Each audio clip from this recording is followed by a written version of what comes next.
விதமான புரிதல் இருக்கணும் கணவன் மனைவிக்குள்ள. ஈகோ இருக்கக்கூடாது, நீ பெருசா நான் பெருசா இருக்கக்கூடாது. புரிதல் இருக்கணும், அண்டர்ஸ்டாண்டிங் இருக்கணும், ஒருத்தருக்கு ஒருத்தர் விட்டு கொடுத்து வாழணும். அதான் வாழ்க்கை. நீ இன்னைக்கு இப்படியா நான் அப்படின்னா எப்படி அது குடும்பம் விளங்கும்? அதுக்கான உதாரணங்கள் தான் இன்னைக்கு எத்தனை எக்ஸாம்பிள்ஸ் நீங்க எல்லாரும் பார்த்துட்டு இருக்கீங்க. ஆனா அதை நான் பெருமையோடு உங்ககிட்ட சொல்றேன், கேப்டன் தான் என்னுடைய எல்லாமே நினைச்சு கேப்டனுக்காகவே வாழணும்.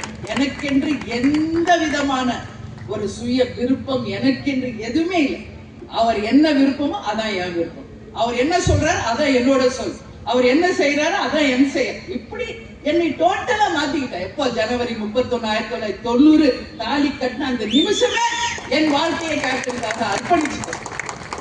அதனாலதான் கேப்டன் எவ்வளவு பெரிய கோவக்கார தெரியல உங்களுக்கு, டென்ஷன் அப்படி வரும், அப்படியே பொறுமையா பார்ப்பார்.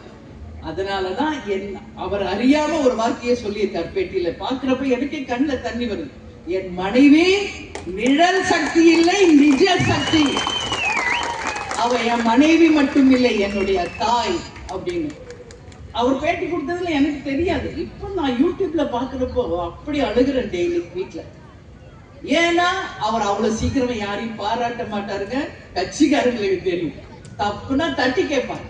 அப்போ அவர் மனசுல அவ்வளோ ஒரு விஷயம் இறங்கி இருக்குன்றத நான் பாக்குறேன். அப்போ அவருக்கு அம்மா இல்ல, ஒரு வயசுல இறந்துட்டாங்க கேப்டனோட அம்மா. அதனால அம்மா பாசமே தெரியாது கேப்டன். அதனால என்கிட்ட கேட்டார் கல்யாணம் ஆன உடனே, அம்மா பாசம் தெரியாது, எனக்கு நீ சாப்பாடு ஊட்டி விடுவியான்னு கேட்டார்.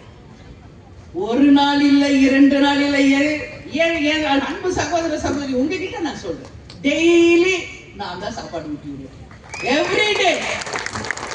எவ்ரிடே நைட்டு ஷூட்டிங் முடிச்சு மிட் நைட் தான் வருவார்.